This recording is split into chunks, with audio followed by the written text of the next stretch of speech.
It's my deliverable for the day. Is it cerebral or cerebral? Get them while you can. Hi, I'm Sac Marionette, doing business as Bargain Counter Argument, and I'm a middle-aged lady in a tiara talking about books and my plans for the upcoming month. So as you saw from the title, it's May Arcs and June plans.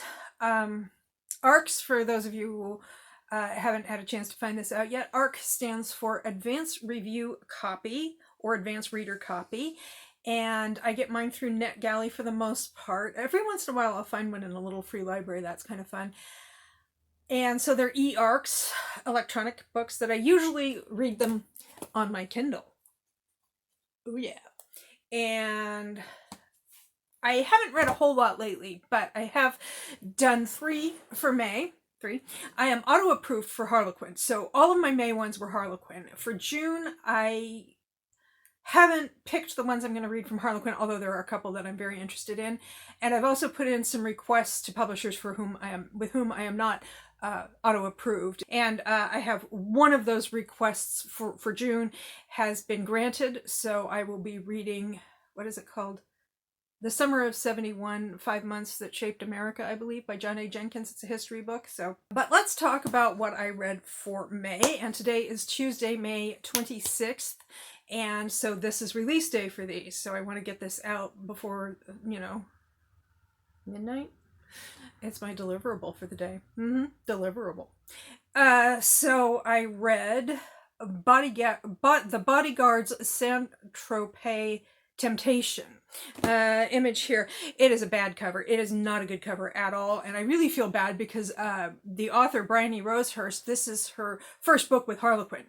Yeah, and they really did her dirty on the cover. However, the book inside is very good. I really enjoyed it. I gave it 4 stars. It is a sapphic bodyguard romance. So we have Danny, who is a former police officer from Yorkshire, and she's become a bodyguard, and she is assigned to Sasha, who is a sort of singer, actor, kind of on her way to superstardom, but she's got burnout, and so she goes behind her management, her agent, everybody, and hires a bodyguard to help her get away from it all. She just wants somebody to like be there for her in terms of making sure she's physically secure, and what do you know?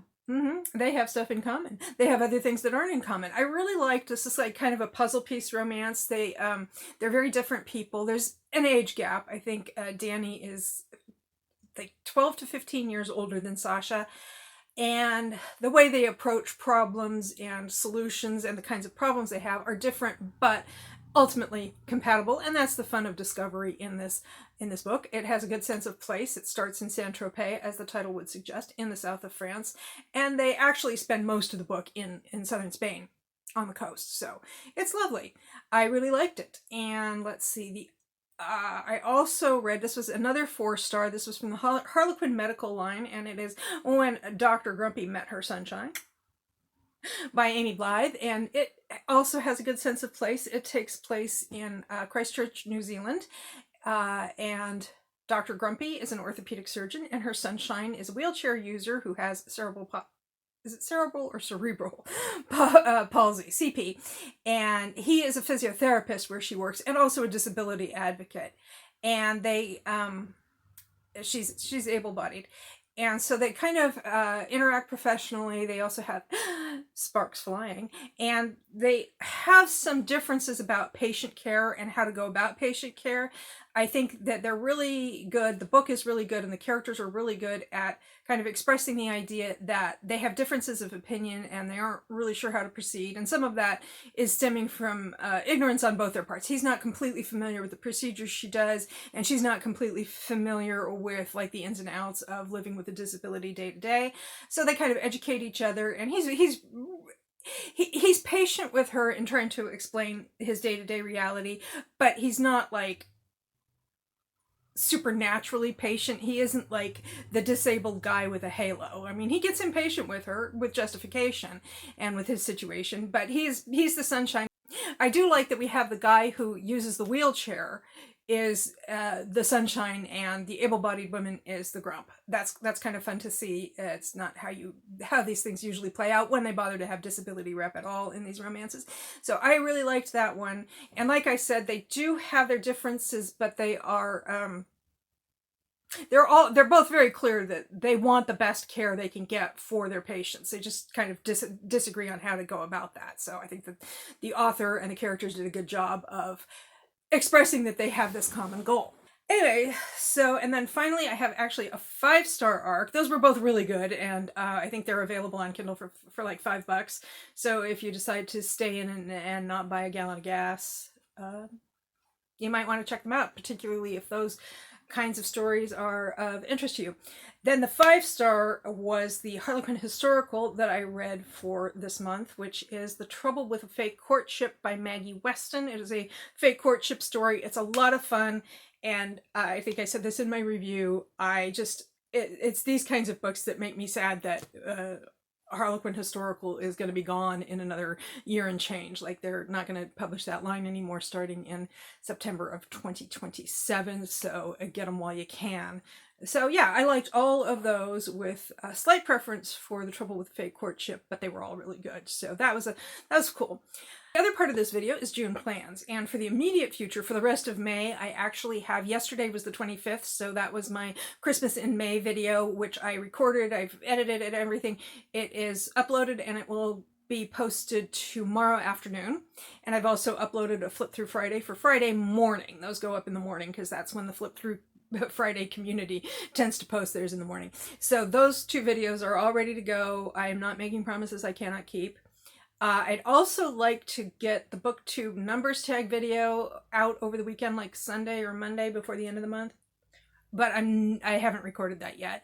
And like I said, this one I want to get this up today, the 26th, so that because of the ARCs. So that's the immediate plans for May. And let me see, for June, because May's almost over, we've only got less than a week left. For June, planning has been kind of tricky lately. Everything's been kind of tricky lately. So as you know, if you've been watching this for a time or attending my midweek motivation live streams, on Wednesdays at 2 p.m. Eastern. Do it. And yeah, I've been complaining about fatigue a lot, and I had labs done on Friday. I got the results on Saturday. Most of them. I think there's still a couple of outstanding tests, but it turns out that I'm low on vitamin B12 and downright deficient on vitamin D. So that's kind of explains a lot. So I'm hoping that as I start to take supplements and talk to my doctors about it, that those fatigue problems will improve. So that would be nice. I would like that. In terms of specific plans, let's see, midweek motivation all month, again, Wednesdays at 2 p.m. Eastern. And I'm hoping to do Flip Through Friday, each Friday of the month. I have a couple of library sales I want to go to in the first 2 weekends in June. After that, the library sales are not particularly interesting to me. So there will probably be some related videos. There will be, of course, be a Christmas in June coming up toward the end of the month. And I'm not sure what else will come up. You know, a lot of them, I like to do them as ideas occur to me and as I get books read. But I don't like to make too many promises that I might not be able to keep. That's what I like about Flip Through Friday, is that it's easy to plan for. It's just I haven't been doing it too much lately because, again, I've been really tired. So hopefully that will be addressed over the coming weeks, because I don't think it's not like you take a couple of vitamin supplements and then you just like immediately feel better the next day. You know, it'll take a little bit of time, but I'm hopeful about that. And so that's basically what's coming up, what I've been doing, what I will be doing. And yeah, so if you want to see more of that, stick around, subscribe, like, comment, share, or don't. I'm not the boss of you. And I hope you have a good day or night.